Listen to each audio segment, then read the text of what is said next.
우리 구주 영광의 왕 주 믿는 모든 자의 소망 되시 주님만이 소망이요 주님만이 소망이요 변함없는 반석이라 주님만이 세상을 비추시네 죽음에서 부활하신 우리 구주 영광의 왕 주를 믿는 모든 자의 소망 되시 주를 믿네 주를 믿네 주를 믿네 다시 한번 주를 믿네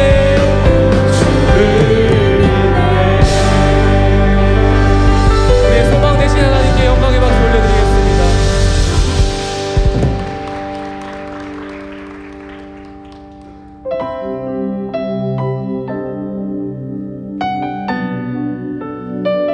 우리를 자유케 하는 그 십자가 가운데 우리의 마음을 내어드리기 원합니다.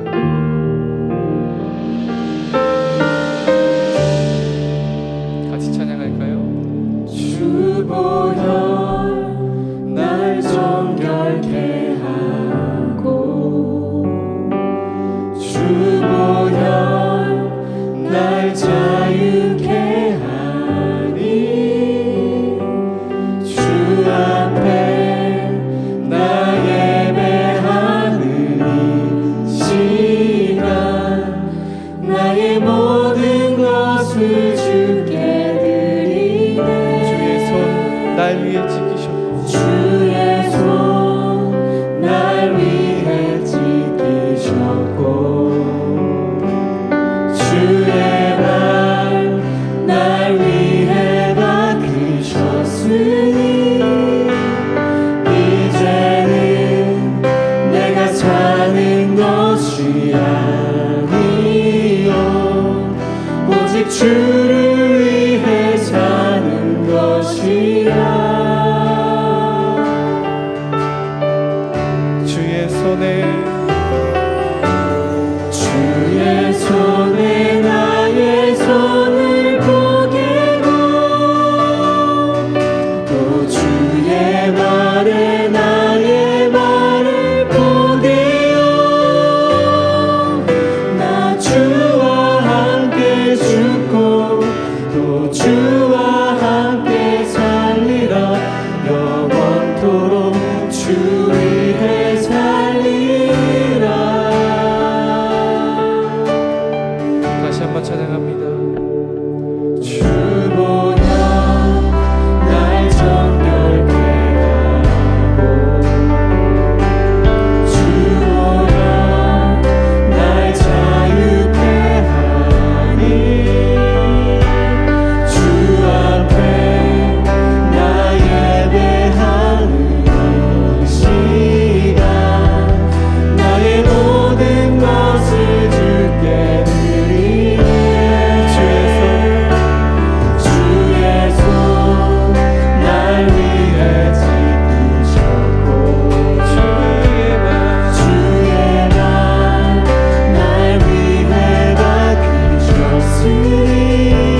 기도했으면 좋겠습니다. 이 시간 기도할 때 주님, 나의 모든 것 주님께 내어드립니다. 이 예배 가운데 주님 나를 찾아오셔서 나의 발 만져주시고 내 연약함, 내 부족함, 십자가 앞에, 복음 앞에 설 때에 그 모든 것들이 회복될 줄 믿습니다. 주여, 우리를 붙들어 주시옵소서. 이 시간 다같이 은혜 받을 나를 위해서, 말씀 전하신 목사님을 위해서 다같이 통성으로 기도하겠습니다. 다같이 기도합니다.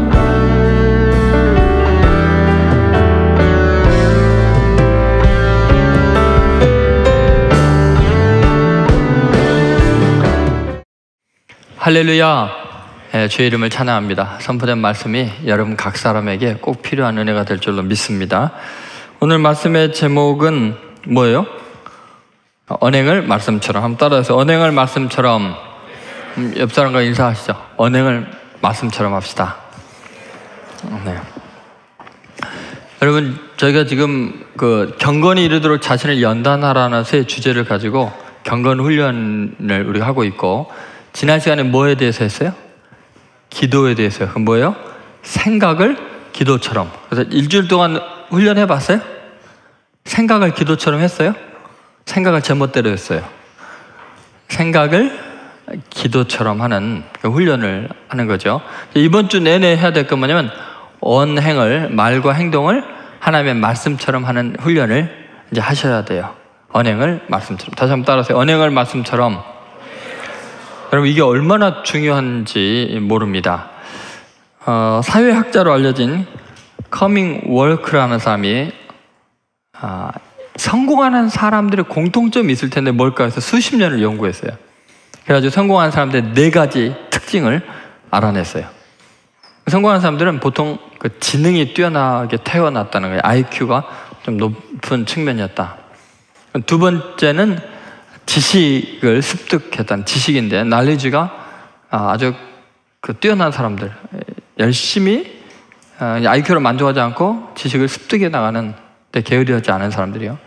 세 번째는 테크닉인데, 기술인데 그 습득된 그 지식을 잘 응용하고 적용했기 때문에 성공이 빨라졌다는 거예요.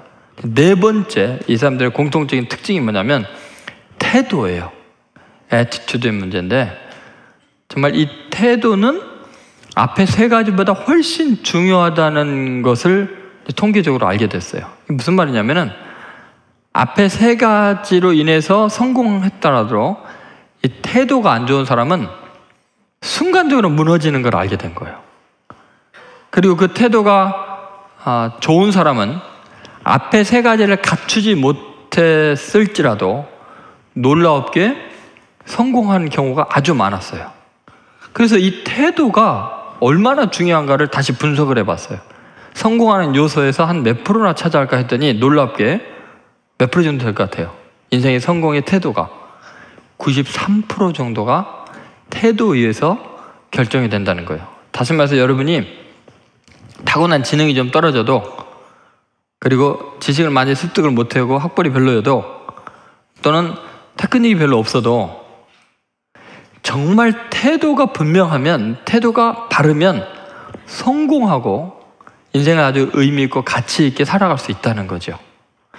그래서 이 경건에 이르도록 자신을 연단하라 했을 때 이 경건한 태도, 정말 하나님의 말씀이 삶이 되는 그런 태도가 얼마나 중요한지 알 수 있죠.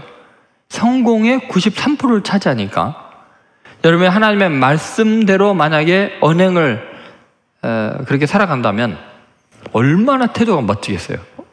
그러니까 언행을 말씀처럼 살아가면서 성공하지 않을 확률은 거의 없어요. 만약에 언행을 말씀처럼 살아가는데 성공하지 않으면 기적이 일어난 거예요. 있을 수 없는 일이 일어난 거예요. 그래서 여러분, 언행을 말씀처럼이 이렇게 중요해. 그러면 아니 도대체 말씀이 뭐길래 여러분 그렇게 삶의 태도를 위대하게 만들고 성공으로 이끄는 걸까요?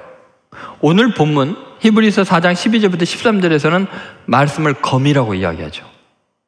그래서 오늘 본문에 잡으면 하나님의 말씀은 살았고 활력이 있어서 좌우의 날선 어떤 검보다 예리하다, 하나님의 말씀을 검에 비유로 하고 있네요. 하나님의 말씀을 왜 검으로 비유했을까? 하나님의 말씀이 도대체 어떤 특징이 있는 걸까? 그럼 우리의 삶을, 언행을 검처럼 하라는 거네요. 하나님의 말씀대로 살아가야 되니까요. 도대체 이게 말이 되는 이야기인가? 정말 그래. 에베소서 6장 17절에 보면 하나님의 말씀을 검으로 비유하고 있죠. 같이 있습니다. 구원의 투구와 성령의 검, 곧 하나님의 말씀을 가지라. 분명히 그랬죠. 히브리서는 바울이 쓴 것이 아닐 수도 있거든요. 근데 에베소서는 사도 바울이 쓸 가능성이 많고요. 그런데 전혀 다른 저자가 있어도 성경은 일관성에게 하나님의 말씀을 뭐라고요? 검이라고 이야기해요. 성령의 검. 성령이 마음대로 다루는 굉장히 중요한 검이 바로 하나님의 말씀이다. 그러니까 하나님의 말씀은 성령을 따라서 역사한다는 것을 알 수 있겠죠. 그럼 일단 아주 특이한 현상이 뭐냐? 우리는 하나님의 말씀하면 내 빛이요, 뭐 여러 가지 생명이다, 뭐 이런 이야기 하시는데 오늘은 일단 하나님의 말씀이 검이라는 것이 어떤 의미가 있을까? 그것을 생각해 보려고 그래요. 자, 이 살아있고 활동적인 검. 이거는 굉장히 역동적으로 역사하는 검의 모습을 보여주고 있는데 첫 번째는 그래서 예술가의 칼이에요. 그것은 뭐냐면 창조의 언행이에요. 우리의 언행은 창조하는 특징이 있다는 거예요. 예술가의 칼처럼. 예를 들어서 여러분 그림을 그리는 유화를 그리는 사람은 붓으로 그리기도 하지만 나이프로 그리죠. 칼로 그리죠. 또 여러분 진흙으로 조소를 할 때는 어때요? 역시 칼로 하죠.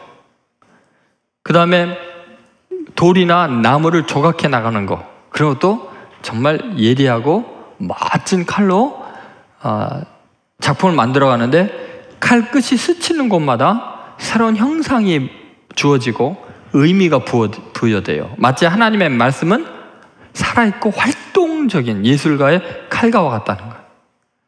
그래서 하나님의 말씀이 선포가 되면 없던 것이 있게 되고 형상이 주어지고 의미가 생겨나는 거예요. 그것을 잘 보여주는 가장 중요한 성경 구절이 창세기 1장 1절부터 3절. 여러분이 잘 알고 있는 유명한 말씀이죠. 자, 한번 같이 읽어보도록 하겠습니다. 태초에 하나님이 천지를 창조하시니라. 어떻게? 땅이 혼돈하고 공허하며 흑암이 깊음 위에 있고 하나님의 영은 수면 위에 운행하시니라. 하나님이 이르시되 빛이 있으라 하시니 빛이 있었고, 이거 하나님이 뭐요? 이르시되는 뭐예요? 하나님이 말씀, 하나님의 말씀이 빛이 있으라 하니까 빛이 있다는 거예요. 우리 김진희 여사님이 빛이 있으라 그러잖아요. 맨날 빛이 있으라 하니까 빛이 있었고 그러잖아요. 근데 하나님의 영이 수면에 있는데, 성령이 수면에 운행하시는데 하나님의 말씀이 성령과 역사하니까 빛이 생겨나는 거죠. 빛이 있으라 하니까 말씀대로 창조의 역사가 일어나죠. 여러분, 하나님의 말씀은 창조하는 능력이 있다는 것을 여러분 믿으십니까? 네. 말씀이 선포되면 아무리 어두워도 빛이 있으라 하면 빛이 생겨나는 거예요. 그게 말씀의 창조력이죠. 그거를 정말 그런가 하고 성경이 성경을 해석해 주는데 요한복음 1장 1절부터 3절에 보면은 정말 하나님의 말씀이 창조하는 능력이 있는 게 나오죠. 자, 한번 같이 읽어보겠습니다. 태초에 말씀이 계시니라. 이 말씀이 하나님과 함께 계셨으니 이 말씀은 곧 하나님이시니라. 그가 태초에 하나님과 함께 계셨고 만물이 그로 말미암아 지은 바 되었으니 지은 것이 하나도 그가 없이는 된 것이 없느니라. 다시 말해서 모든 만물은 뭐로 창조된 거예요? 말씀으로 창조된 거예요. 말씀이 없이는 하나도 된 것이 없는 거예요. 그러니까 말씀은 창조하는 능력이 있어요. 여러분 믿습니까? 여러분, 하나님의 말씀은 선포되면 사건이 돼요. 놀라운 창조적인 능력이 있다는 거예요. 그러면 여러분, 우리가 하는 말은 어떨까? 우리가 하는 행동은 어떨까? 그것도 역시 창조하는 능력이 있어요. 우리도 마찬가지예요. 왜냐하면 우리는 하나님의 형상대로 지음받았기 때문에 하나님의 권능이 우리와 함께해요. 우리에게도 그런 만물을 다스리는 권세가 주어졌죠. 창세기 1장 26절 27절에 보면 우리가 하나님의 형상대로 지음받은 게 나오죠. 같이 한번 읽어보도록 하겠습니다. 하나님이 이르시되 우리의 형상을 따라 우리의 모양대로 우리가 사람을 만들고 그들로 바다의 물고기와 하늘의 새와 가축과 온 땅과 땅에 기는 모든 것을 다스리게 하자 하시고 하나님이 자기의 형상 곧 하나님의 형상대로 사람을 창조하시되 남자와 여자를 창조하시고 그랬죠. 하나님이 창조하셨어요. 자기의 형상대로 인간을 창조하셨어요. 그런데 그 인간은요, 하나님의 형상대로, 하나님의 이미지대로, 하나님의 능력대로 창조하다 보니까 하나님이 행하는 일을 인간도 행하는 거예요. 그게 뭐냐? 창조하는 능력들이 있는 거죠. 그래서 하나님께서 바다에 물고기를 만들어 놓으니까 그걸 보고 인간은 바다에 잠수함도 만들고 배도 만들어요. 하나님이 하늘을 나는 새를 만드니까 하나님의 형상대로 지음받은 인간은 창조의 능력이 있어갖고 새를 보고 비행기를 만들어요. 땅에 기어다니는 짐승들을 보면서 자동차를 만들고 곤충 같은 걸 보면서 포크레인을 만들고 인간이요, 대단해요. 인간의 행동이 창조하는 능력이 있다는 거예요. 그 인간의 언어도 마찬가지예요. 하나님의 말씀으로 천지를 창조하니까 인간의 언어도 창조하는 능력이 있어요. 어떻게 알 수 있느냐? 여러분, 예를 들어서 잠언 18장 20절에서 21절을 보세요. 자, 같이 있습니다. 사람은 입에서 나오는 열매로 말미암아 배부르게 되나니 곧 그의 입술에서 나는 것으로 말미암아 만족하게 되느니라. 죽고 사는 것이 혀의 힘에 달렸나니 혀를 쓰기 좋아하는 자는 혀의 열매를 먹으리라. 자, 말의 열매를 먹는다는 거죠. 자, 죽고 사는 것이 어디에 있어요? 혀의 힘에 달렸다. 생사를 결정하는 어마어마한 일들이라는 거죠. 그런데 이렇게 나오죠. 사람은 입에서 나오는 열매로 말미암아 배부르게 된다. 입에 나오는 열매가 악하고 독한 거면 독으로 배가 가득 차는 거예요. 그죠? 또 선하고 착한 것이면 선함으로 가득 찬 인생을 살게 된다는 거예요. 그런데 하나님이 어떤 분이시냐? 이사야서 57장 19절에 보면 놀랍게 이렇게 표현되어 있어요. 하나님이 어떤 하나님이냐? 같이 있습니다. 입술의 열매를 창조하는 자 여호와가 말하느니라. 자, 입술의 열매를 뭐요? 창조하는 자예요. 말하는 것을 그대로 창조하시는 분이에요. 근데 인간도 아까 그랬죠? 입의 열매를 배부르게 된다. 그리고 죽고 사는 것이 혀의 힘에 있다 그랬잖아요. 그러니까 여러분, 인간은요, 하나님처럼 창조하는 능력이 있어요. 그것이 언행이 창조의 역사를 이루어가는 거죠. 여러분, 심리학에서 낙인 효과라는 게 있어요. 그래서 여러분, 어떤 사람에게 또 특별히 의미 있는 대상으로부터 어떤 말을 들으면요, 낙인이 찍히는 것 같은 효과가 있어요. 예를 들어서 부모가 여러분에게 아휴, 이렇게 착하고 이렇게 예쁘고 이렇게 훌륭하고 못하는 것이 없고 너 정말 대단한 아이야 하면은 그게 낙인 효과가 되고 그렇게 인식이 돼요. 놀랍게 자기는 뭐든지 잘하고 정말 착하고 이쁜 줄로 착각을 하기 시작을 해요. 그래서 정말 그렇게 살아가요. 제가 그랬잖아요. 저희 어머님이요, 저한테 맨날 너는 정말 멋있어, 너는 정말 못하는 게 없고 너는 어떻게 그냥 와시아스를 입고 소매만 딱 걷어도 그렇게 멋있니, 뭐 이런 이야기를 하셔서 나는 맨날 소매를 걷고 다녔잖아요. 너는 하고자 하면 못하는 게 없는 애야. 늘 그랬어요. TV를 봐도요, 어렸을 때도 그 TV 나온 사람이 다 나보다 못생긴 줄 알았어요. 그리고 나보다 능력이 없는 줄 알았어요. 권투 선수가 막 이거 하는 걸 보면 저왜 저렇게 하냐? 살짝 패서 한 방 먹이면 끝날걸. 축구 선수가 공모를 가 왜 저렇게 뭐냐? 이렇게 해서 다 하면 될걸. 내가 시간이 없어서 안 한다. 그거 가치가 부족하다고 생각하니까 안 하지. 내가 하면 너보다 잘한다. 이런 생각으로 늘 자신감이 넘쳤어요. 그러니까 여러분도 희한하잖아요. 저 보면 저렇게 생겨갖고 이렇게 목회하는 거 보면은 그게 왜 그냥 낙인 효과 때문에. 근데 하나님 말씀 안에서 나는 뭐든지 할 수 있고 하나님께 사랑받는 자고 존귀한 자라는 생각이 있었어요. 그런데 여러분, 어떤 사람은 그럴 거 아니에요. 부모가 이러는 눈 뜨게 하는데 이 왼수야, 네 때문에 내 인생이 망쳤다, 이 못난 녀석, 나쁜 놈, 너 때문에 내가 못 살아, 그러면 어때요? 정말 나쁜 놈이 되는 거예요. 정말 엄마 못 살게 구는 인생이 되는 거예요. 자기 입에 열매로 배부르게 되는 거예요. 나중에 그 아이가 엄마를 괴롭히는 아이가 되는 거예요. 자라서. 그렇죠? 그러니까 여러분, 우리의 언행을 뭐처럼요? 말씀처럼 이것은 예술가적인 칼 같은 일이에요. 우리의 말을 어떻게 휘두르냐, 우리의 행동을 어떻게 하느냐가 우리 인생을 바꿔요. 근데 다행히 하나님은 우리에게 좋은 이야기를 많이 하셔요. 나는 내 자신이 쓰레기 같다고 생각하고, 내 주위에 있는 사람이 나를 무시하고 멸시하는데 하나님은 아니다. 너는 내 아들이다. 내 딸이다. 너는 내 어여쁜 자다. 너는 내 눈에 보배롭고 존귀하고 사랑스럽다. 하나님의 말씀을 읽으면요, 어마어마한 낙인 효과가 와요. 하나님께서 나를 너무 존귀하게 여기니까 세상 살다가 절망하고 싶은데, 좌절하고 싶은데, 나도 내 자신을 용납하지 못하는데 성경을 읽으면, 하나님의 말씀을 들으면 소망이 생기는 거예요. 왜냐하면 하나님의 말씀은 창조하는 능력이 있으니까 그 말씀을 듣고 읽으면 놀라운 변화가 일어나요. 제가 어렸을 때 가정에서 늘 예배를 매일같이 드렸는데 저녁에 찬송가 한 두 장 부르고 성경책 한 장을 읽는 거예요. 그럼 뭐 5절씩 뭐 3절씩 이렇게 돌아가면서 읽잖아요. 부모님이 어떻게 살아라는 말씀 별로 안 했는데도 성경을 읽는 것 자체로요, 내 영혼이 치유가 되고 내 안에 새로운 소망이 생기고 내가 막 담대해지고 멋져지는 느낌을 거역할 수가 없었어요. 나를 창조하시는, 위대하게 만드시는 하나님의 손길을 느낄 수밖에 없었어요. 여러분, 하나님의 말씀을 매일 읽고 듣고 또 설교 말씀을 들으면요, 절망하고 좌절을 하려는 사람들이 살아난다니까요. 능력이 있어진다니까요. 위대한 삶이 열리게 되어 있어요. 여러분 믿습니까? 하나님의 말씀은 창조하는, 어두운 가운데 빛이 있으라 하시니 빛이 있었고 그대로 사건이 되는 거예요. 그게 하나님의 말씀의 창조적인 능력이죠. 그러니까 여러분, 이제 여러분이 하는 말은 낙인 효과가 있다는 게 잊지 말아요. 얼마나 강인한가 한번 생각해 보세요. 여러분 지나가다가 뭐 교회 후배나 동생들 만나가지고 무슨 말을 하는지 잘 생각해 보세요. 너 인간이 그러면 안 돼. 그럼 그 친구는요, 상처를 받아요. 니나 잘해라 그러고. 내가 어때서? 뭐 반항심이 생기고 미운 마음이 들고 그럴 거예요. 그러니까 여러분 절대 말을 함부로 하면 안 돼요.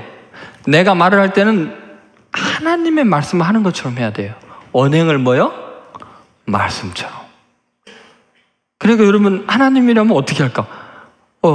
저 친구를 만나면 하나님이 지나가면서 무슨 말씀을 하실까? 아, 하나님이라면 너 용서한다, 너 사랑한다, 이해한다, 너 잘 될 거야, 내가 너를 축복할 거야. 하나님은 그렇게 말씀하실 거예요. 그죠? 그런 말을 해야지.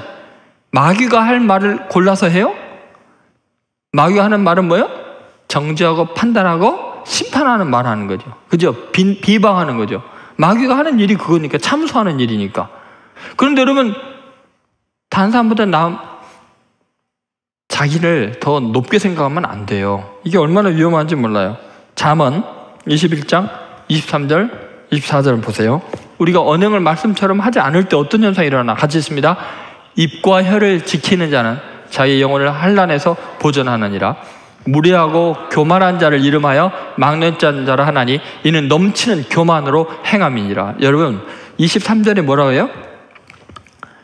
23절에서 이렇게 말하죠. 입과 혀를 지키는 자는 자기 영혼을 환난에서 보존한다니. 못 지키면 어떻게 할 거예요? 생각나는 대로 즉흥적으로 함부로 말해버리면 어떻게 돼요? 그게 환난을 초래하는 거예요. 나는 생각 없이 한 말인데 상대편은 상처를 받아가지고요, 사방에 그 사람 비난하고 다닐 수 있거든요. 미운 마음이, 증오심이 들고 저주를 할 수 있거든요. 왜 그런 일을 당하냐고, 생각 없이 말해가지고. 그러니까 여러분, 입과 혀를 지키지 않으면 큰 화를 당하는 거예요. 더구나 무례하고 교만한 자, 자기는 그걸 모르겠죠. 무례하고 교만한 자를 이름하여 망령된 자라 한다는 거예요. 여러분, 아무리 자기보다 나이가 어려도 또는 자기보다 못 살아도 무식한 것 같아도요, 무례하면 안 돼요. 넘치는 교만함 때문에 무례하게 행하는 거예요. 사람의 인격을 배려하고요, 상처 안 받도록 따뜻한 말들을 해주는 것이 하나님의 말씀을 하는 거죠. 언행을 말씀처럼 해야죠. 왜? 사탄이 하는 말 같은 짓들을 하냐고요. 그러니까 여러분, 망령된 자가 되면 안 돼요. 하나님께서는 우리를 어떻게 부르고 계신가?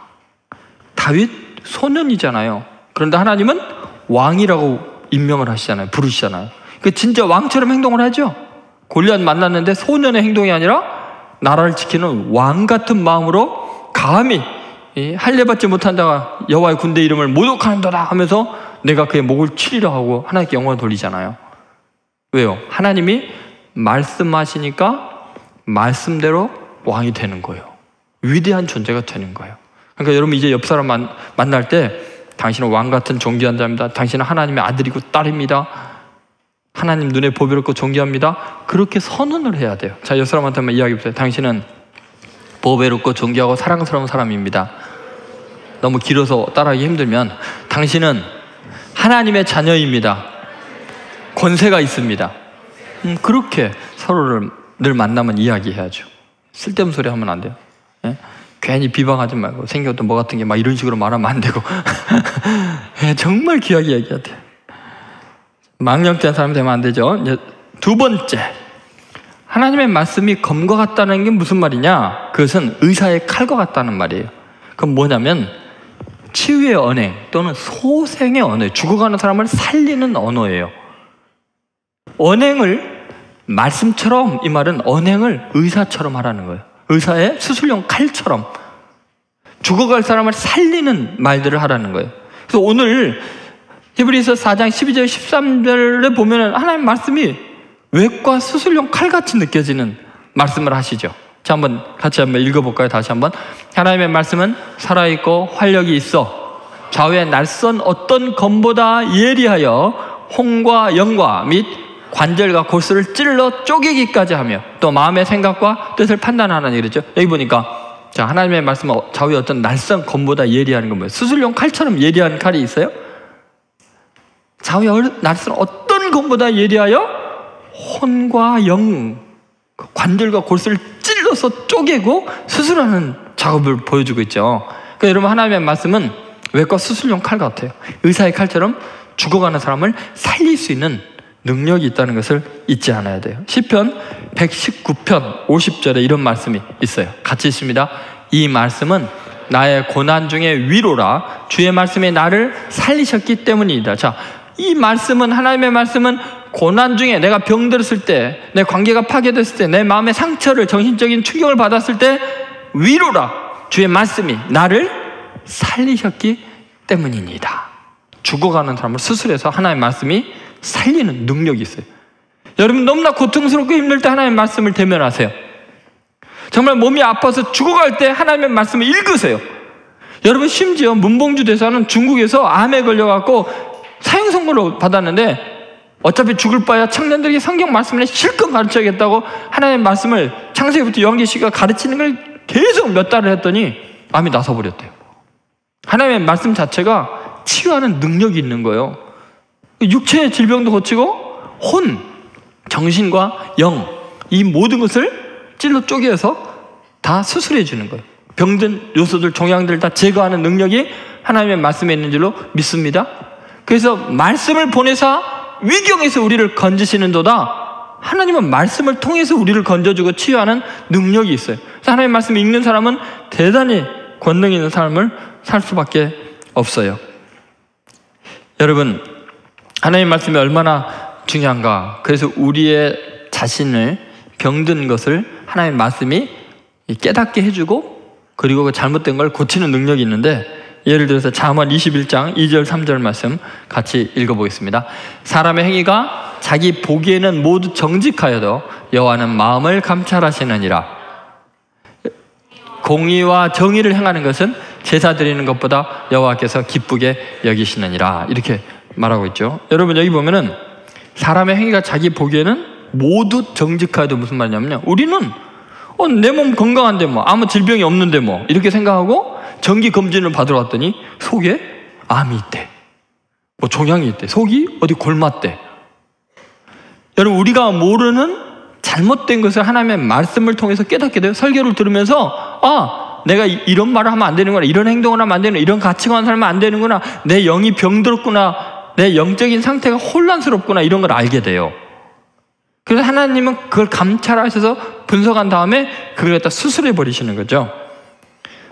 여러분, 우리는 공의와 정의를 귀하게 여기는 삶을 살아야 돼요. 생활이 말씀이 돼야 돼요.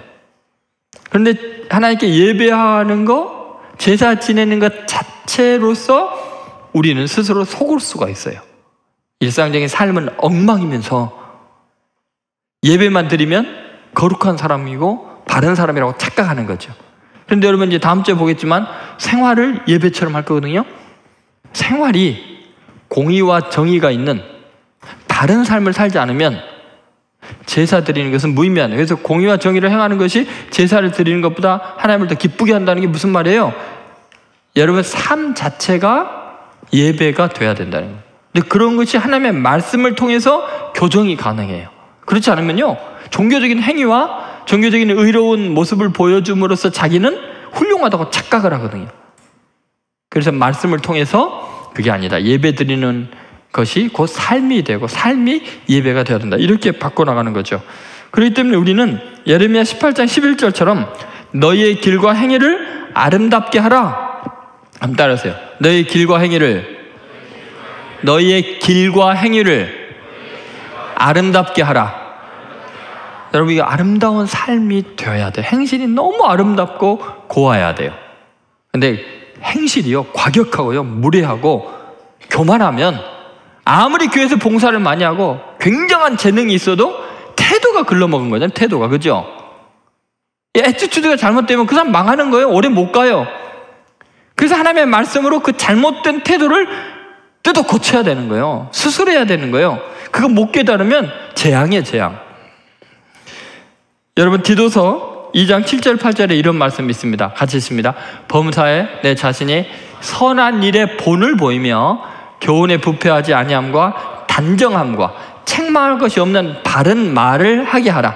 이는 대적하는 자로 하여금 부끄러워 우리를 악하다 할 것이 없게 하려 함이라. 여러분, 대적하는 믿지 않는 자들, 사탄의 세력이 우리를 악하다고 말하게 하면 안 되잖아요. 예수 잘 믿고 교회 봉사를 많이 하는데 성질이 못 됐어. 아주 악해, 교만하고 무례해, 남한테 함부로 말해.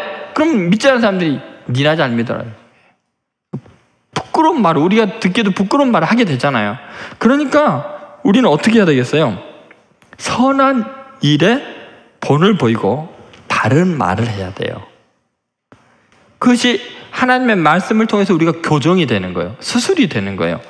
그렇기 때문에 여러분, 우리는 하나님의 말씀 앞에서 자신을 내비추는 훈련을 해야 되는데, 오늘 이 예수님께서 어떤 모습으로 우리에게 찾아오시는가를 잘 생각해 봐야 돼요.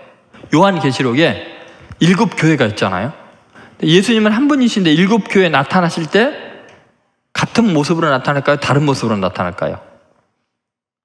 7교회에 나타나는 모습이 다 달라요. 왜 그런 줄 아세요? 교회의 상태가 다르니까. 그 문제를 해결하기 위한 모습으로 나타나세요. 그래서 버가모 교회가 있는데, 그 버가모 교회에 나타날 때는 오늘 본문처럼 좌우에 낯선 검을 가지고 나타나셔요. 왜 그러냐면 버가모 교회는 순교할 만큼 순수한 신앙을 가진 사람들인데, 그 안에 니골라당이 들어가서 폐륜적인 행동을 하고 우상을 숭배하는 자들이 있는 거예요. 그러니까 예수님이 좌우에 낯선 검을 가지고 가서 그걸 도려내는 일을 스스로 하겠다는 거예요. 그러니까 좌우에 낯선 검을 가지고 나타나실 수밖에 없었던 거죠. 여러분, 이 버가모 교회는, 버가모라는 지역이 고대에는 그 외과 의사로 유명한 사람이 갈렌이라는 의사가 있었어요. 뭐 고대 의학에 갈렌이라는 의사는 외과 의사에 거의 뭐 시조 같은 사람이에요. 근데 그 사람이 이 버가모에 살았거든요. 근데 예수님이 버가모 교회에 나타날 때 마치 갈렌 의사처럼 좌우에 낯선 검을 가지고 와서 수술해 주겠다, 이렇게 나타나신 거죠. 그러니까 그 예수님 모습만 보고도 뭐를 의미하는지 버가모 교회는 알겠어요, 모르겠어요? 다 알게 되겠죠. 여러분, 예수님은 우리에게 종종 외과 의사처럼 그런 말을 하셔요. 마태복음 18장 8절 9절에 보면 우리가 너무 잘 아는 거지만 이건 너무나 심각한 수술을 우리에게 하시겠다고 말씀하시죠. 한번 같이 읽어보도록 하겠습니다. 만일 내 손이나 내 발이 너를 범죄하게 하거든 찍어내버리라. 장애인이나 다리 저는 자로 영생에 들어가는 것이 두 손과 두 발을 가지고 영원한 불에 던져지는 것보다 나으니라. 만일 내 눈이 너를 범죄하게 하거든 빼어내버리라. 한 눈으로 영생에 들어가는 것이 두 눈을 가지고 지옥불에 던져지는 것보다 나으니라. 예수님 어때요? 지금 수술하겠다는 거 아니에요? 여러분, 한쪽이 썩어 들어가면 어떻게, 영화 같은 데 보면 다리를 잘라내잖아요. 왜냐하면 안 잘라내면 어떻게, 몸이 다 썩으니까.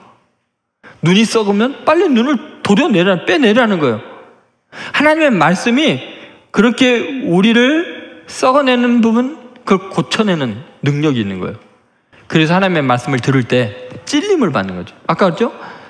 혼과 영과 및 관절과 골수를 찔러 쪼개기까지 하면. 그럼 여러분 설교 들을 때, 말씀 드릴 때 어때요?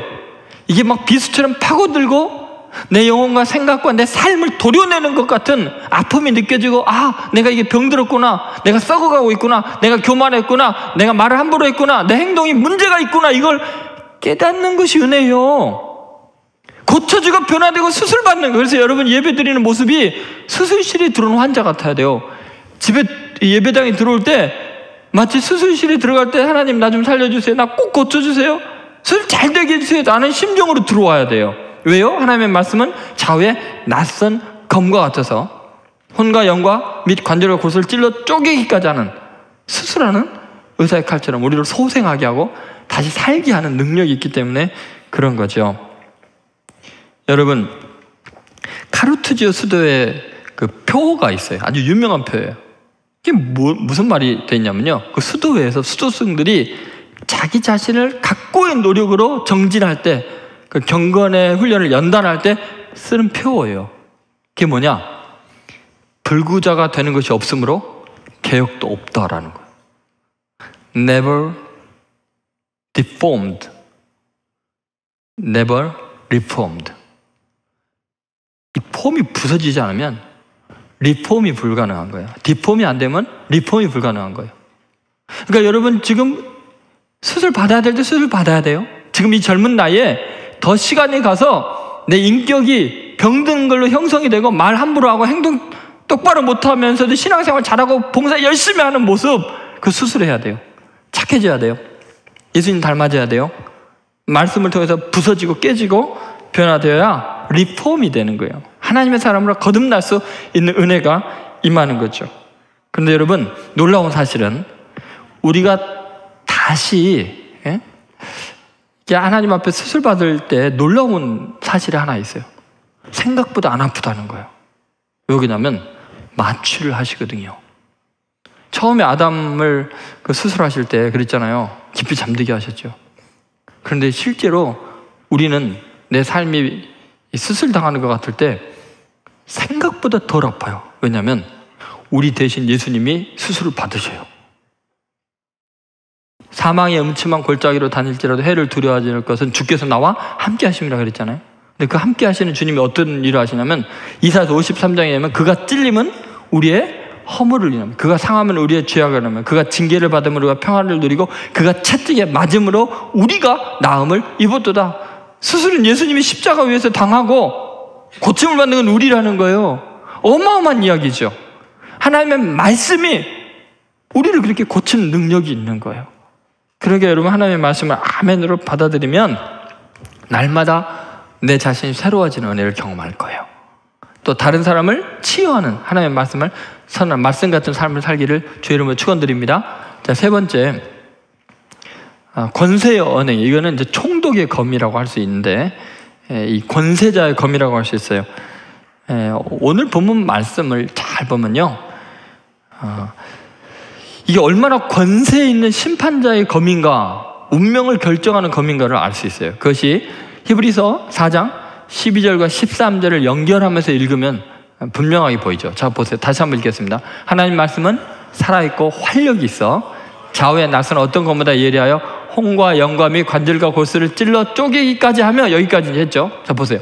또 마음의 생각과 뜻을 뭐요? 판단한다. 심판하는 권세가 있다는 거예요. 재판권이 있다는 거예요. 그 다음에 보면은 이렇게 나오죠.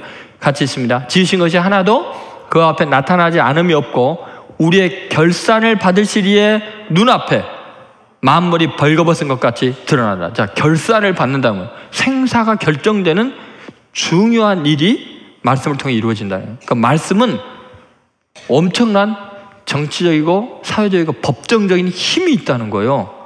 말씀이 권세가 있다는 거예요. 심판하고 결산하는 능력이 말씀에 있다는 거죠. 이게 무슨 말인가 잘 이해가 안 되죠. 이런 겁니다.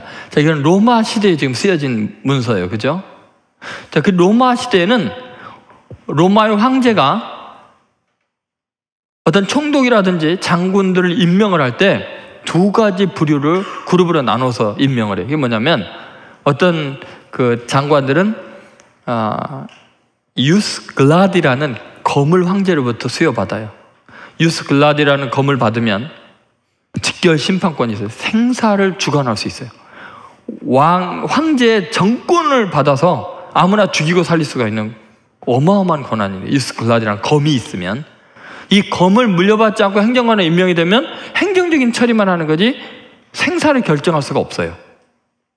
그런데 지금 오늘 본문에 나오는 하나님의 말씀이 좌우인 낯선 검이라는, 이 말씀이 유스글라디 같은 어마어마한 검이라는, 로마 황제는 검을 주지만 육은 죽일 수 있지만 영을 죽일 수는 없잖아요.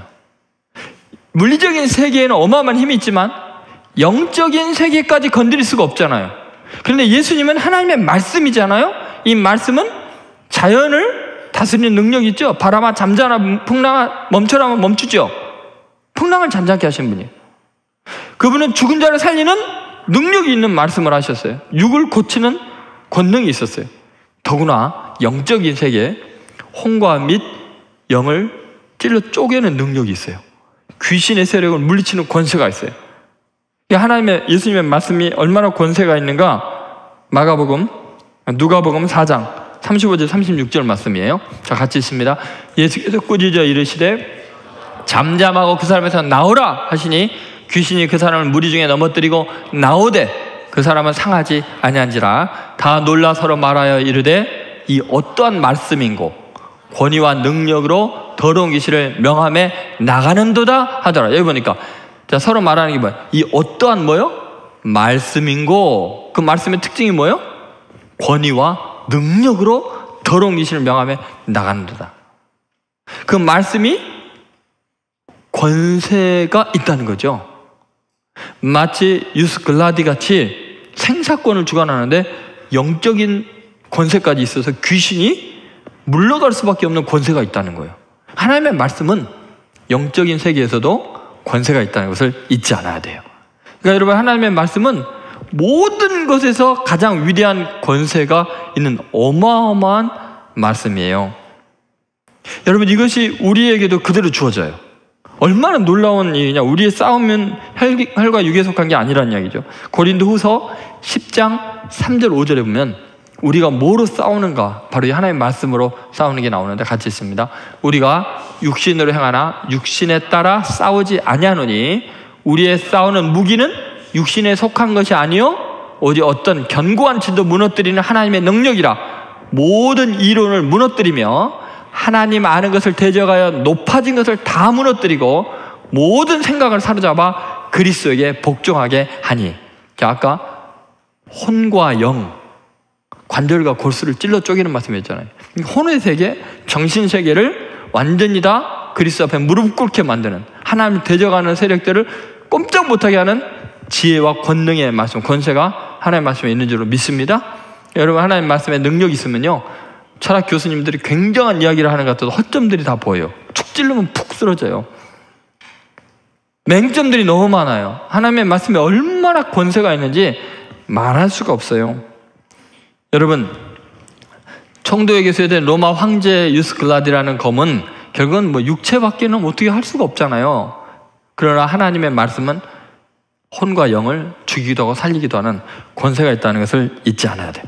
결론이 그런 거예요. 그러면 찰스 스윈돌 목사님이 하신 말씀처럼 평생을 살면서 굉장히 중요한 진리를 하나 발견했다고 하는데, 그걸 한번 읽어보도록 하겠습니다. 오래 살면 살수록 나는 태도가 인생에 미치는 영향이 얼마나 큰지를 깨닫게 된다. 나에게 있어 태도는, 애티튜드는 사실, 팩트보다 더 중요하다. 이게 무슨 말이에요? 처음 제가 설교할 때 그랬죠. 사회학자가 말한 굉장히 중요한 인생의 성공적인 요소가 뭐라고요? IQ고, 그리고 뭐예요? 날려지고, 그리고 또 어떤 것들이에요? 뭐 테크닉이고 그런 거잖아요. 그런데 정말 중요한 결정적인 거 93% 뭐라고요? 그것은 애티튜드라고 그랬죠. 그런데 놀랍게 이 팩트, 실력, 이거보다도 더 중요한 게 이 애티튜드라는 거예요. 근데 이 애티튜드의 결정체가 뭐냐면 언행이거든요. 그 언행이 하나님의 말씀이면 어마어마한 권세가 있어지는 거예요. 그래서 여러분이 아무리 못났어도, 지식이 부족해도, 실력이 모자라도, 테크닉이 별로 없어도 여러분이 하나님의 말씀에 능하면, 그래서 그 말씀이 언어가 되고 행위가 되면 세상이 감당할 수 없는 놀라운 사람이 되는 거예요. 정신의 세계와 영적인 세계와 물리적인 세계에 가장 강한 자가 되는 거예요. 여러분 믿습니까? 어마어마한 힘이에요. 저도 놀라는 것 중에 하나가 뭐냐면요, 저는 1부터 5부까지 설교를 하잖아요. 계속 이렇게 서서 계속 이렇게 떠드는데 주일날 새벽부터 여태까지, 토요일날 말씀 전에 잠도 못 자고. 그런데 여러분 어때요? 지금 5부 설교인데 제가 지쳐 보여요? 여러분보다 훨씬 팔팔해 보이지 않아요? 왜 그러냐면 하나님의 말씀이요, 권세가 있나 봐요. 설교하는 동안에 제 몸이 치유가 되고 더 강해지고 더 완전해져요. 너무너무 감사해요. 하나님의 말씀은 자외 낯선 어떤 것보다 예리해요. 정말 위대한 말씀이죠. 그래서 여러분 생각해보세요. 로마 황제가 주는 유스글라디보다 더 강력한 이 놀라운 말씀의 검, 성령의 검을 여러분은 지금 받고 있잖아요. 누리고 있잖아요. 이거 소홀히 하면 돼요. 여러분이 지식을 얻기 위해서 얼마나 많은 시간을 투자하나요? 그러나요? 학원비도 주면서 막 뭐 토익 성적, 토플 성적 따기 위해서 얼마나 많은 노력을 해요? 시간을 투자해요? 그러고 있죠. 또 테크닉을 위해서 학원을 또 얼마나 많이 다녀요. 근데 여러분 하나님의 말씀, 이 애티튜드를 변화시키기 위해서 얼마나 노력을 하나요? 시간 투자하고 있나요?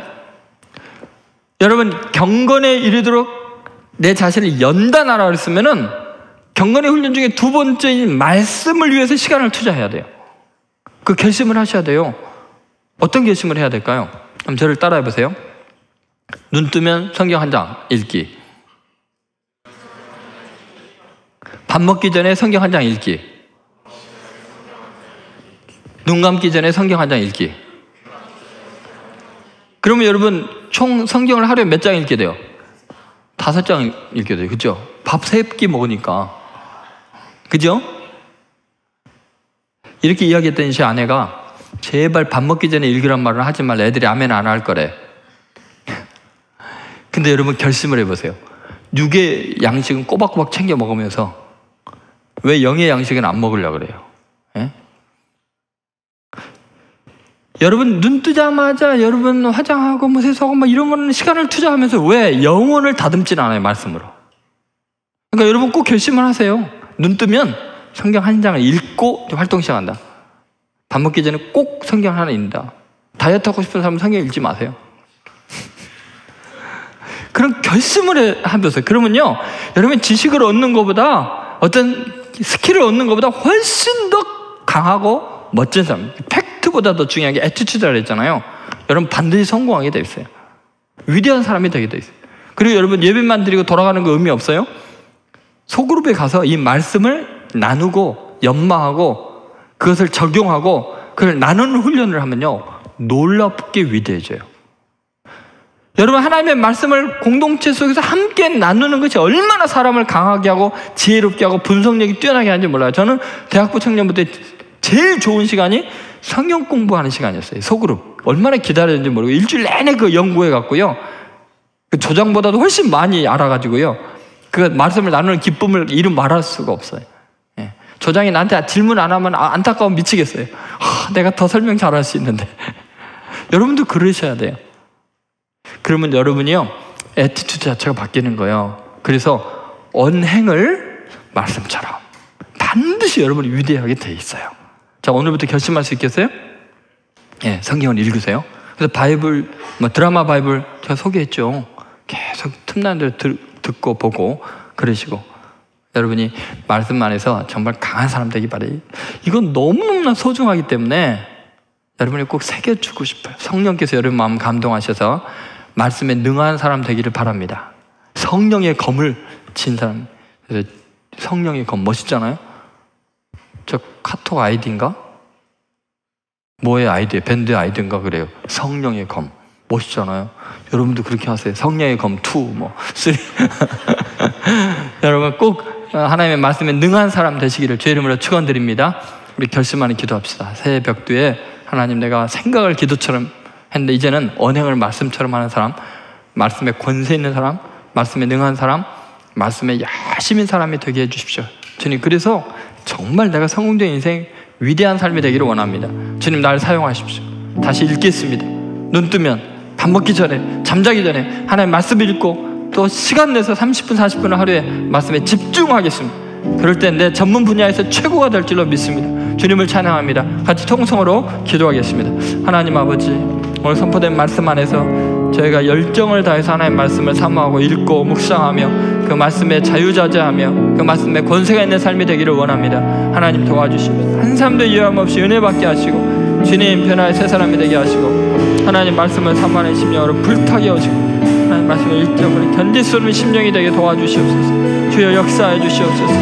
하나님 아버지, 다시 말씀을 돌아가게 하시고 다시 언행을 말씀처럼 하는 말씀에 정말 젖어 살게 하시고 행동이 온통 언어가 정말 말씀에 살잡힌 삶이 되게 도와주시고 성령님 이 시간에 이 아이들을 붙잡아 주시고 새롭게 해주시고 하나님의 말씀을 결단하고 읽고 묵상하며 말씀을 나누는 삶이 되게 도와주시기를 원합니다. 하나님 말씀을 장원에 견딜 수 없는 심령이 되게 하시고 다시 말씀을 삼아주시고 예수님처럼 주님의 말씀으로 승리하게 도와주시옵소서. 주여 도와주시옵소서. 주여 역사해 주시옵소서.